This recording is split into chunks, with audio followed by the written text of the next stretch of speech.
متر فما شيفر بحقيقة محترم جدا من سبتمبر، من 21 سبتمبر ولا 2025 النادي الافريقي لا ينهزم. 17 مباراة على التوالي النادي الافريقي ما يخسرش فيهم، ال 17 مباراة 13 انتصار. يظهر لي في البطولة نحكيه، اي طبعا يظهر لي واضح عمل كبير، انضباط كبير، تركيز كبير، سواء من الاطار الفني او من لاعبيه النادي الافريقي. سلسله اللا هزيمه مش تقعد متواصله، لازمها تركيز، ولازم الماتش الصعيب هو الجاي مش اللي لعبته، مش انك تقعد مركز ومش يقعد في ذهنك انه اصعب ماتش هو الماتش القادم مش الماتش اللي ربحته. لازمك برشا هدوء وبرشا تركيز، ولازمك على المستوى الفني خيارات ممكنه، ولازمك اطار اداري فاهم الوضعيه وعارف شنو اللي عنده وشنو اللي ما عندوش، واطار فني فاهم شنو البطوله وكيفاش ينجم يمشي لاقصى نقطه ممكنه في البطوله هذه. اليوم النادي الافريقي ما تنساش هو عنده هزيمه الكاس كونتر الاتحاد الرياضي المونستيري اللي حكينا عليها لواحد شيء، وعندك اسبوع كانت فيه تقطعات باعتبار كان اسبوع المنتخب الوطني التونسي. وتشوف وتجي تنجم تخدموا هزيمه الكاس، خاصه انه باش يكون التركيز الكلي على البطوله. مانيش معاك، لانه الكاس كما حكيت لك لحد الفارط قد يكون مؤجل الى ما بعد الموسم هذا، مازلنا ما نعرفوش، ولو انه وقيد باش يقولون ثم كاس ولا ما ثماش باش الناس تركز وتفهم وتعرف استحقاقاتها الرياضيه، لكن بالعكس يعطيك موتيفاسيون اخرى باش تكون موجود. الهزيمه هذيك واحد شيء ضد المونستير في المونستير، وثم اسبقيه ورقيه للنادي الافريقي على المونستير قياسا بوضع الافريقي ووضع المونستير الموسم هذا. الجمعه هذه ما تكونش كامل كما يجب، وعندك تقطع باعتبار المنتخب الوطني التونسي، ترجع تجي نهار الأحد وانت عندك المنافس الاول الترجي الرياضي التونسي في نص عثره، انتصارك يرجعك المرتبه الاولى كما قال خالد في الريتروفيزور، وراك نادي صفاقسي ينتظر باش انه يجرامبي ويوصل وين انت موجود.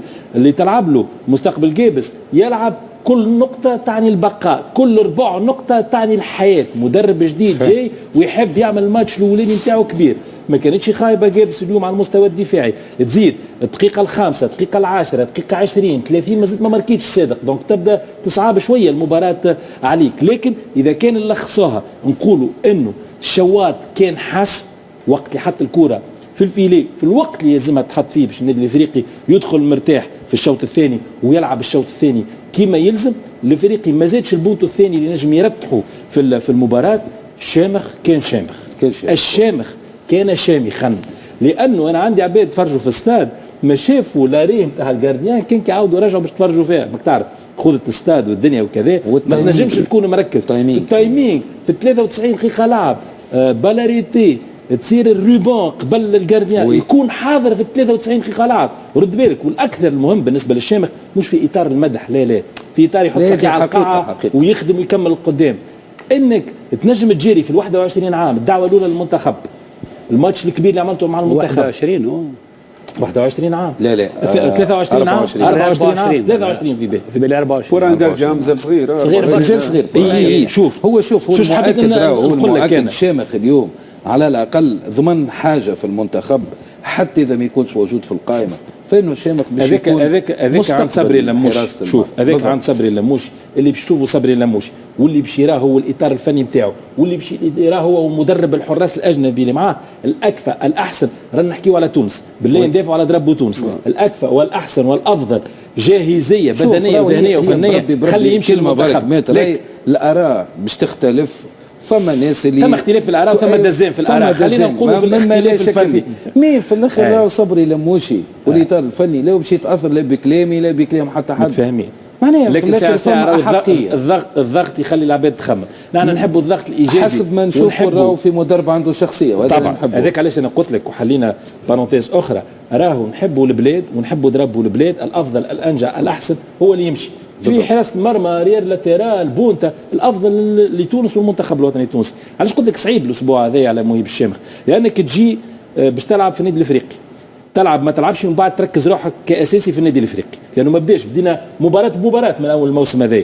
من بعد الدعوه الاولانيه للمنتخب تعدي طرح كبير وتاخذ اعلى تنقيط موجود، وانت جاي في الطياره في مخك تلعب في رادس في مباراه في الممكن الحقيقه على الورق في 93 دقيقه لعب كما قالك حاضر، يعني انك انت ذهنيا راك حاضر وعارف بالضبط. الكاج هذاك شكون وقف فيه من حراس النادي الافريقي الكبريه اللي شدوا في الكاج هذاك. الصعوبه نتاع لاري انه هو اللي تبا سوليسيتي في الماتش، راهي تقريبا اول كره كادري هذيك واصعب واحده يعني راهو هذيك شوف من نقاط القوه نتاع حارس المرمى بصفه عامه، انه التركيز من الاول للاخر تنجم تجيك كوره، وهي هذيك نتاع السيزون نتاع الماتش نتاع فهمت. دونك اليوم فريمون يعني وكان تير كادري ما ريتش جاب، انا ما ريتوش خذا كوره، يعني الكوره الوحيده اللي جاب كان هو ديسيزيف.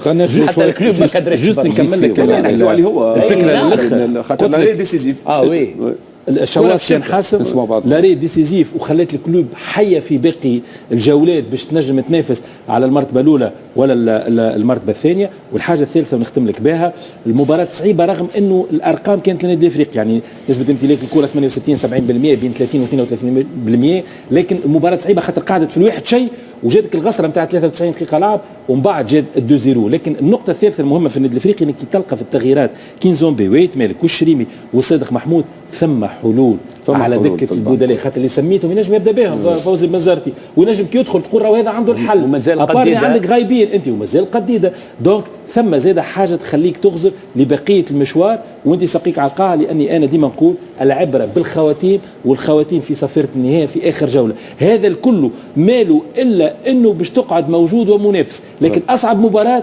هي المباراه القادمه مش المباراه اللي تعدت. وين القادمه مهما كانت الكلوب افريكان وين يمشي اتحاد منافس يلعب في المستير حتى لو كانت يلعب في بلاد، هي مؤكده انها تقريبا